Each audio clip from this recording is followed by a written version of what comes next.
시청자 여러분 안녕하십니까? 11월 2일 수요일 KBTV 브레이킹 뉴스입니다. 경찰이 퀸즈에서 사람을 때려 사망에 이르게 한 2명을 공개 수배하고 나섰습니다.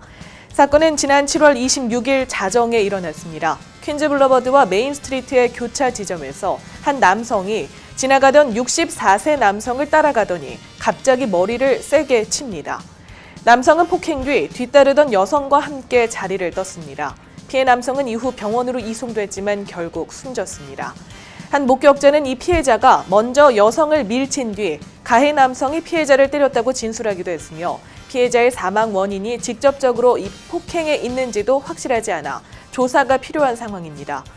가해 남성은 30대 초중반의 흑인으로 짧은 검은색 머리를 하고 있습니다. 사건 당일 이 남성은 하얀 셔츠에 검은 바지를 입고 있었습니다. 함께 있던 여성은 짧은 머리에 안경을 쓰고 있으며 당시 청바지에 샌들, 흰 셔츠를 착용하고 있었습니다. 경찰은 이들에 대한 정보를 전화로 받고 있습니다. 어젯밤 화재로 한 사람이 사망하고 소방관이 부상을 입었습니다. 어젯밤 9시에 브루클린 420 링컨 애비뉴에 위치한 3층 건물에서 3급 화재가 발생했습니다.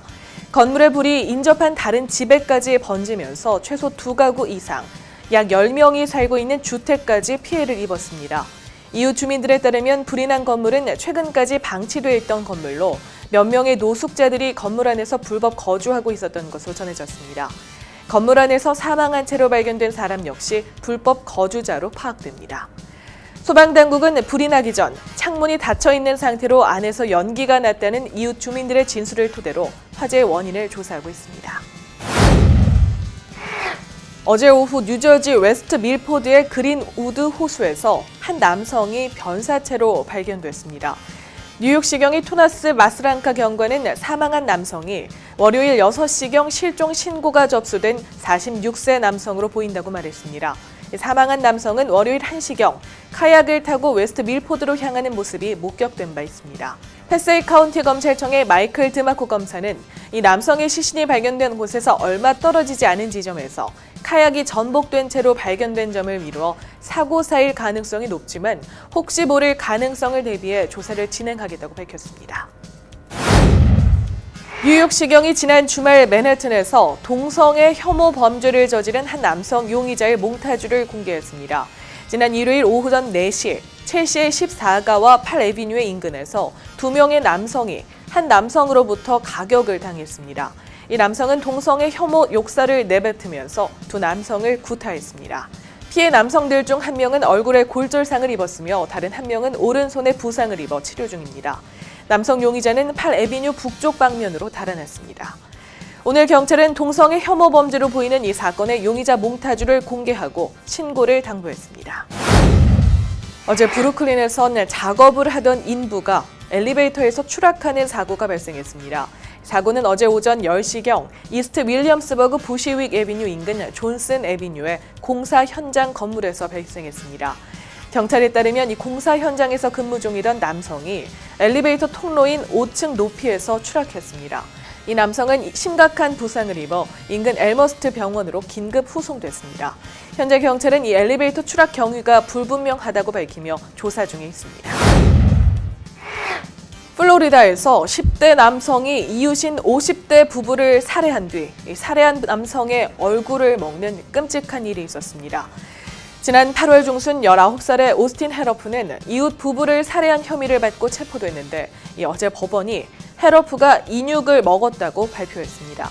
심지어 당시 헤러프의 입속에서는 머리카락이 다량 발견됐던 것으로 드러났습니다. 법원은 경찰이 출동했을 당시 헤러프가 시신의 가슴 부분도 물어뜯으려 시도했다고 밝혔습니다. 헤러프는 피해자 2명에 대한 2급 살인 혐의와 피해자들의 비명을 듣고 도우려 시도한 또 다른 남성 1명을 살해하려 한 혐의를 받고 있으며 구치소에서 재판을 기다리고 있습니다. 헤러프는 사건 당시 합성 신종 마약인 플레카를 복용했던 것으로 알려졌습니다. 아이오와주의 디모인에서 오늘 새벽 경찰관 2명이 총격을 받아 숨졌습니다. 디모인 경찰에 따르면 이날 오전 1시 6분경 술차 중이던 어번데일 경찰 1명이 경찰차에 앉아 있다가 사살됐습니다.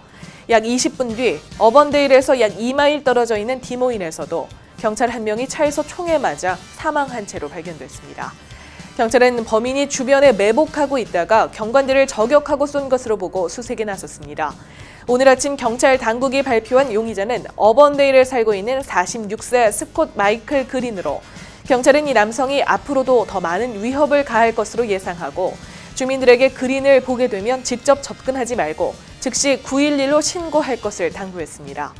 그린은 약 5피트 11인치의 신장에 180파운드의 체격을 가졌으며 갈색 머리에 눈은 초록색입니다. 한편 지난 6월에도 경찰을 저격한 살인 사건이 텍사스주 댈러스에서도 발생한 바 있습니다. 당시 퇴역 군인인 마이카 존슨이 경찰 5명을 살해했습니다. 7월에는 루이지애나주 배턴 루지에서 역시 퇴역 군인 개빈 롱이 경찰 3명을 저격해 숨지게 한 사건이 있었습니다. 현재 이번 아이오와주 경찰 저격범은 어떤 동기로 이런 사건을 벌였는지 알려지지 않았습니다. 어제 미국과 중국의 고위급 외교관들이 회동을 갖고 양국의 관심사를 논의했습니다. 네드 프라이스 백악관 국가안보회의 대변인은 성명을 통해 존 케리 국무장관과 수전 라이스 안보보좌관이 이날 뉴욕에서 양제츠 중국 외교 담당 국무위원과 만났다고 밝혔습니다.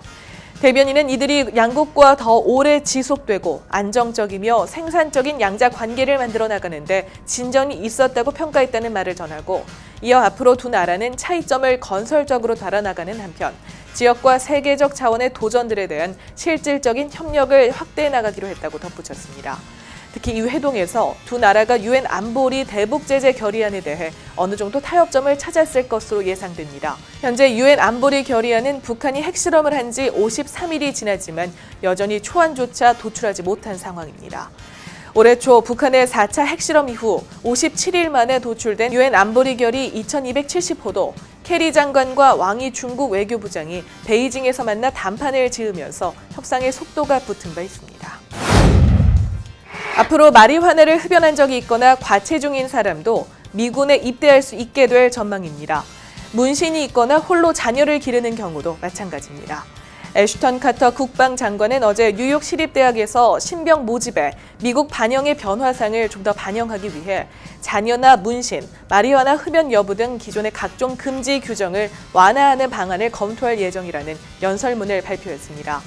이는 비록 자원 입대하는 신병이 크게 부족한 것은 아니지만 이용 가능 인력이 제한되거나 양질의 인재들이 체중 등의 사소한 이유로 입대를 거부하는 상황에 대한 우려에 따른 겁니다. 국방부는 지난 7월에는 내년부터 트랜스젠더의 입대를 허용하겠다고 선언한 바 있습니다. 현재 복무 중인 미군은 총 130만 명이며 예비군은 80만 명에 이릅니다. 뉴욕시에서 첫 선을 보이는 소형 아파트가 공개됐습니다. 지난주 공식적으로 오픈한 이 소형 아파트는 맨해튼 킵스베이에 위치했습니다. 이는 뉴욕시가 가장 적은 공간을 사용해 넓은 공간 활용을 할 수 있도록 만든 주거 공간입니다. 이 소형 아파트는 총 260에서 360 스퀘어피트를 차지합니다. 아파트 내부엔 공간 절약을 위한 몇몇의 가구들이 설비되어 있습니다. 낮에는 거실로, 밤에는 안방으로 사용할 수 있도록 하는 침대 등 이색적인 공간 활용이 눈길을 끕니다. 요즘 소형 아파트에 대한 사람들의 관심이 증폭되면서 이 아파트의 대기자도 6만 명이 넘는 것으로 알려졌습니다. 11월이 됐습니다. 땡스기빙 데이가 다가오면서 블랙 프라이데이 많이들 기다리실 텐데요. 아마존이 블랙 프라이데이 세일을 평년보다 조금 일찍 시작했습니다. 어제부터 아마존은 블랙 프라이데이 딜을 시작했습니다. 아마존의 블랙 프라이데이 딜은 다음 달 22일까지 진행됩니다. 아마존은 또한 고객들의 선물 선택을 돕기 위한 연휴 선물 가이드도 제공합니다. 아마존 블랙 프라이데이 딜은 평소와 같이 판매 개수가 제한되어 있으며 매일 구매 가능한 딜이 바뀝니다.